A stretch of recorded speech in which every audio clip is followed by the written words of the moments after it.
Now, we all know how easy it is to send a narcissistic person into rage, but there is one type of person that will always trigger narcissistic rage, and they do it effortlessly without putting any thought into it. And I'm 99.9% sure that this type of person has attention deficit hyperactive disorder. When these two people come together, all kinds of hell can break loose. So we're going to talk about NPD versus ADHD. Let the fireworks begin. My name is Kevin, and this is The Royal We.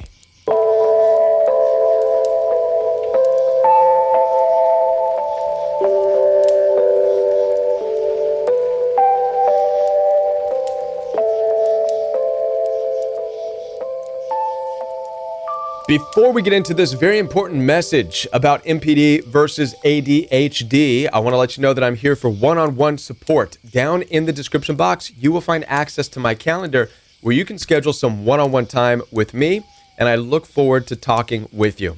Now, what is it that makes the relationship between somebody with NPD and somebody who has symptoms of ADHD? What makes it so volatile? What makes it such a destructive dynamic? Well, let's break down the obvious first. We're really going to be talking about the core symptoms of ADHD. There's 3 of them, and we're going to look at how they directly trigger narcissistic rage. So to begin with, number 1, the first core symptom of ADHD is inattention, the inability to pay attention. Now, it doesn't mean that people with ADHD can't pay attention to anything, because typically people with ADHD fall into an area of hyperfocus, but it has to be something that really consumes them. It has to be something that overwhelms all of their senses, and then they go into hyperfocus in that area. But when it comes to something that they're not really that interested in, well, they really just don't pay attention. How does this cause narcissistic rage?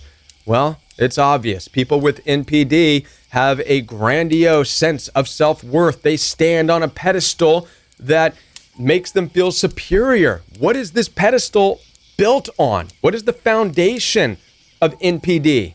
The foundation is, everybody say it together, attention. They require the attention and the admiration of others to support the foundation that they stand on. Without that attention, they stand on nothing and they fall. So the inability for somebody with ADHD to pay attention threatens the very existence, the all-knowing power of the narcissist. Somebody with ADHD doesn't understand that. They don't get that. They're just living their life, ho-humming through. Somebody with NPD is saying that person is not acknowledging my superiority. That person's not giving me the attention that I require. That person is offending me, and they are very offended. They take it very personally. So that's the first symptom of ADHD that offends somebody with NPD. Now let's look at the second core symptom of somebody with ADHD, and that is impulsivity. That's a link to the hyperactive part. Impulsivity means that when somebody says, let's zig, an ADHD person is going to say, ooh, but I want to zag, right? Look over there. There's something exciting over there. How does this trigger narcissistic rage? Well, narcissists like to be the leaders. Again, they have the superiority complex. This is where we need to go, says the person with NPD. I know the way, says the person with NPD. Listen to me, follow me. I know the truth. I have all the answers. And somebody with ADHD is going to say, yeah, okay, that's, but look at that over there. What about that? People with ADHD typically are very curious people. They're like sponges. They ask questions, and then there's more questions on top of those questions. While people with NPD like to leave it at because I said so. That's the answer. That's the answer that you'll ever need. That's all the answer you need is because I said so, doggone it. That's what the statistics say. That's what the data says. People with ADHD are like, yeah, but what about this? Or who says that data's right? Who says those statistics are right? Who says you're right? There's got to be something deeper. There's other answers out there. This obviously threatens the all-knowing idea that NPD people have of themselves. And they take it, again, very personally. They take it as an attack. You're attacking me. You're attacking the pedestal I stand on here, right? And again, they don't even realize it. People with ADHD are not doing it on purpose. They're not even putting any thought to it. They're just trying to have a good time. They're living their life the best way that they know how. NPD people are doing the same thing. The only difference is NPD requires that attention, and they require that order and that structure. And they demand that people follow them in order to feel alive. All right. Now, the last core symptom of ADHD is that of hyperactivity. Hyperactivity. Now, this is a very, very difficult one for NPD as well.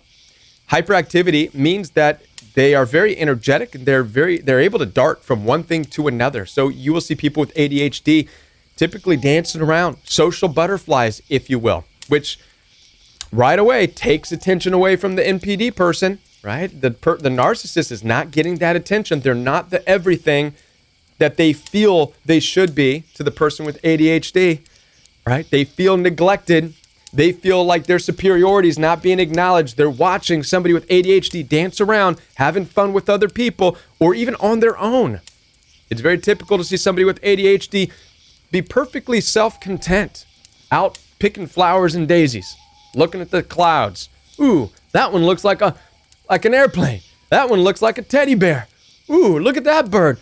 Oh, hey, there goes a dragonfly. And they're perfectly happy doing that because that's how their mind works. Very curious people. People with NPD is going to look at that and say, I can't stand that person. How can they be so self-contained? How can they be so happy on their own? Why are they not giving me attention? Why am I not the reason for their happiness? That's what somebody with NPD is going through. Again, they feel threatened because people with NPD, again, in order to prop up that all-powerful ego, they need to know that they are number one. They are the reason for somebody else's happiness. They are the reason for somebody else's excitement. Somebody with ADHD finds their excitement in their hyperactivity. They're out doing their own thing. That directly defies the pedestal that people with NPD stand on, and it sends them into rage. So you can see already how this dynamic at the best is a love-hate relationship. But in all honesty, these two personality types would have to maintain a relationship that is distant, coming together, perhaps occasionally to have a good time, but never intimate.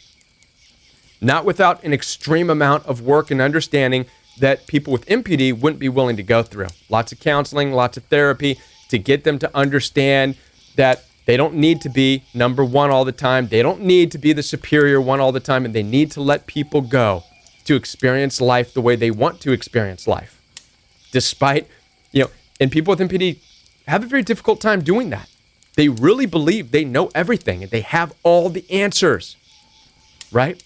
So it's very difficult.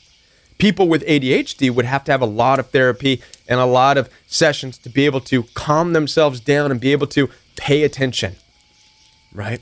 So it would take an awful lot of work. Otherwise, the only other option is to just be honest and understand who you are. Understand the personality type that you have. Understand people with narcissistic personality. Understand people with attention deficit disorder. Be able to say, this is who I am. Own it. Live by it. And manage that relationship. Manage the distance between it. Understand when you can come together and when you can't. Otherwise, it's just a volatile explosion that neither parties can really do a whole lot about, right? It's inevitable. It's inevitable that these two are going to just become destructive, right? If they spend long enough, it's going to become destructive, okay? Listen, I want to be a part of your healing journey. Down below in the description box, you will find access to my calendar for one-on-one appointments. FaceTime is available. WhatsApp is available. Telephone calls are available and text messages. So head on down there. I look forward to talking with you to help you further understand these concepts. Also, you'll find access to Royal We Live Chat, which is every Monday night at 9 o'clock p.m. Central Standard Time. The link is in the description box. Saturday morning is Royal We Fellowship, an in-depth Bible study as it pertains to understanding narcissistic abuse in this world. That's every Saturday morning at 9 o'clock a.m. Again, that link is also in the description box. Follow me on Instagram at JoinTheRoyalWe, and I will be back with more videos